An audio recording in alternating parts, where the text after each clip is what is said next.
¿Qué harías si la persona que pasaste meses intentando olvidar volviera a entrar en tu vida no como un desconocido, sino como lo único que se interpone entre tú y el futuro que habías planeado?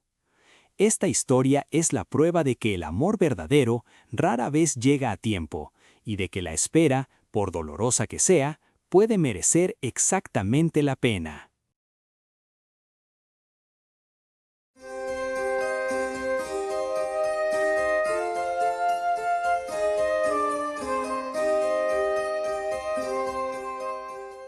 La mañana en que Catherine Elroy decidió dejarlo fue la misma mañana en que James Calloway entró en su panadería por primera vez. Era principios de noviembre en Glasgow, 2019. La ciudad olía a lluvia y a diésel. Catherine llevaba despierta desde las 4, como siempre, midiendo la harina a ojo y observando cómo las farolas se difuminaban contra los cristales mojados de Elroy and Daughters. El letrero sobre la puerta seguía llevando el nombre de su abuela. La deuda del interior era enteramente suya. Ya tenía la renuncia en la cabeza, las palabras alineadas como hogazas en una rejilla. Iba a cerrar, iba a vender el equipo, saldar lo que pudiera y encontrar un trabajo tranquilo en algún lugar que no le exigiera todo y no le devolviera casi nada. Y entonces se abrió la puerta. James Calloway era alto y distraído. Llevaba una bolsa de portátil que claramente pesaba demasiado para la forma en que la sujetaba. Miró el mostrador de exposición como la gente mira las cosas que no esperaba necesitar. Pidió un café y un croissant sin sentarse, y cuando Catherine los deslizó por el mostrador, él la miró por primera vez y dijo: «Perdona, nunca te pregunté tu nombre». Ella se lo dijo. Él le dijo el suyo. Se sentó. Volvió a la mañana siguiente y a la siguiente. James era arquitecto, no del tipo con una oficina ordenada y clientes locales. Trabajaba para un estudio que lo enviaba allí donde estuviera el proyecto, lo que significaba que había estado, en los últimos 3 años, en Lisboa, Helsinki, 4 años de casi, y quizás, y ya lo resolveremos, hasta que una mañana comprendió que había construido toda su vida alrededor de un futuro en el que él había dejado de creer mucho antes que ella. Había vertido ese dolor en la panadería, en demostrar algo, y seguía vertiéndolo. Así que mantuvo a James a una distancia prudente, amable, profesional. Recordaba su pedido, le preguntaba por su trabajo sin preguntarle por su vida, y él, para su mérito, no presionaba. Se sentaba en la mesa del rincón y dibujaba en papel de verdad, con un lápiz de verdad, lo cual ella encontraba inesperadamente conmovedor. A veces le enseñaba algo, la curva de una escalera, una ventana orientada en la dirección equivocada a propósito para captar una luz concreta de la tarde. Una noche de diciembre se quedó hasta la hora de cierre. No la estaba esperando, simplemente estaba absorto en su trabajo, y ella se había olvidado de que estaba allí hasta que apagó las luces principales y lo encontró todavía en el rincón, mirando hacia arriba, avergonzado. Le ofreció el último trozo de un bizcocho de nueces que iba a tirar. Él se lo comió de pie en el mostrador mientras ella limpiaba las máquinas. Hablaron durante 1 hora sobre nada importante: la casa de su madre en Inverness, la receta de su abuela para las galletas de mantequilla que habían iniciado todo aquello, el silencio específico de una ciudad a las 7 de la tarde cuando los trabajadores se han ido a casa y la gente de la noche aún no ha llegado. Él le habló de un edificio que había diseñado al principio de su carrera, en Dublín, que habían demolido después de 10 años por un cambio de zonificación.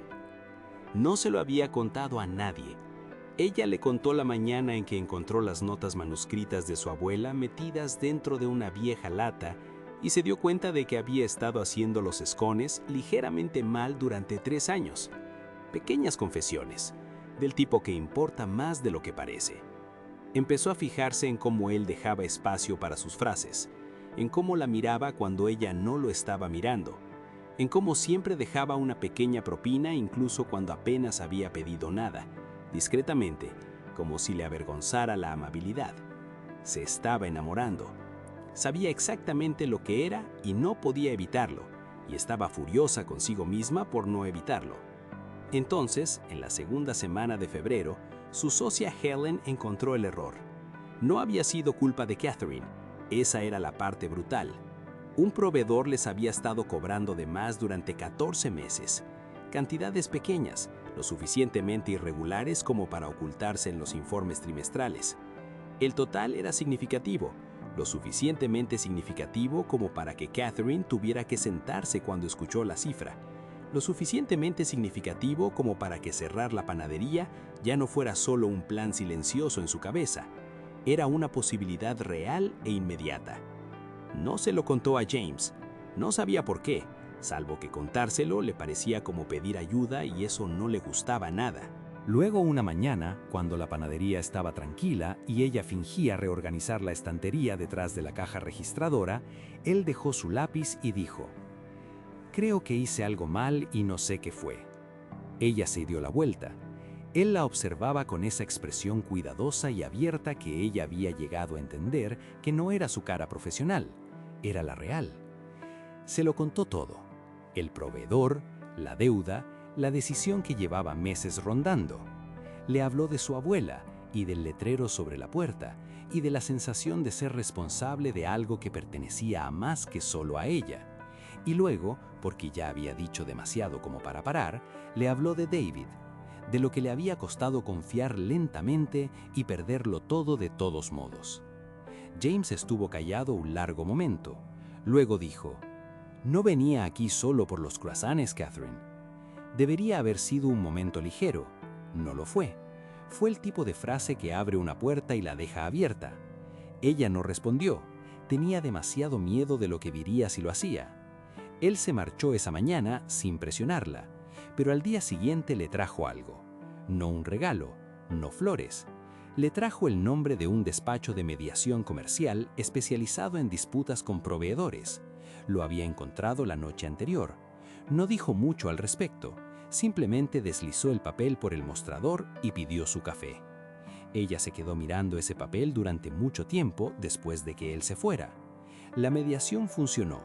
No al instante, no de forma limpia, pero en 3 semanas el proveedor... Esa noche lloró en su coche en el aparcamiento detrás de la panadería.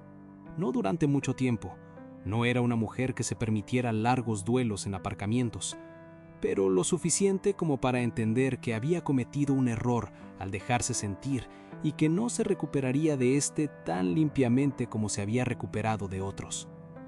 A la mañana siguiente, James llegó antes de que ella hubiera abierto la puerta. Estaba de pie fuera en el frío de noviembre, aunque ya era marzo, el frío aún resistiendo. Tenía las manos en los bolsillos y parecía, por primera vez desde que lo conocía, inseguro. No distraído, inseguro. Ella lo dejó entrar. Encendió las máquinas. Él se quedó de pie junto al mostrador y la observó trabajar, y ella podía sentir cómo buscaba las palabras. Finalmente dijo: «Me han ofrecido un puesto en Edimburgo, uno permanente. Mi estudio abrió una sede allí el año pasado.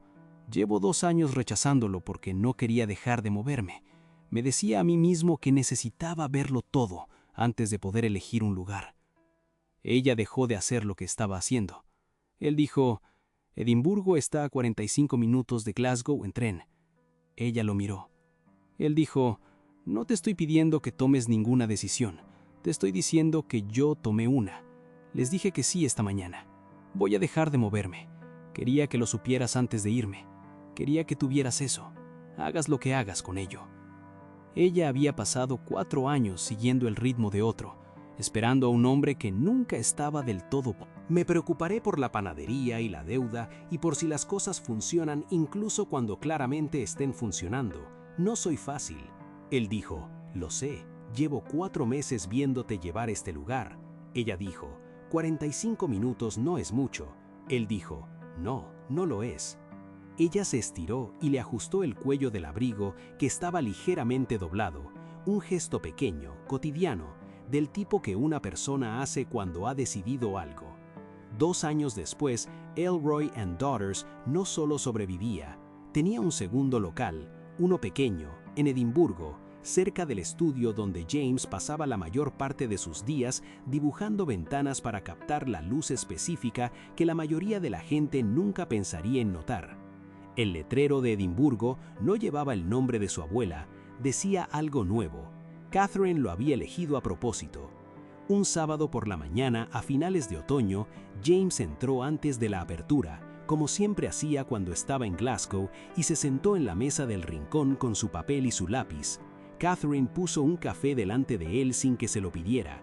Él levantó la vista hacia ella como siempre lo hacía, con esa expresión cuidadosa y real que ella había aprendido, por fin, a recibir sin retroceder. La ciudad fuera estaba gris y mojada, y completamente ella misma. El tipo de mañana que no te pide nada y te lo da todo de todos modos. Ella volvió al trabajo, él volvió a su dibujo, la puerta estaba abierta, las luces estaban encendidas y por primera vez en más tiempo del que podía medir,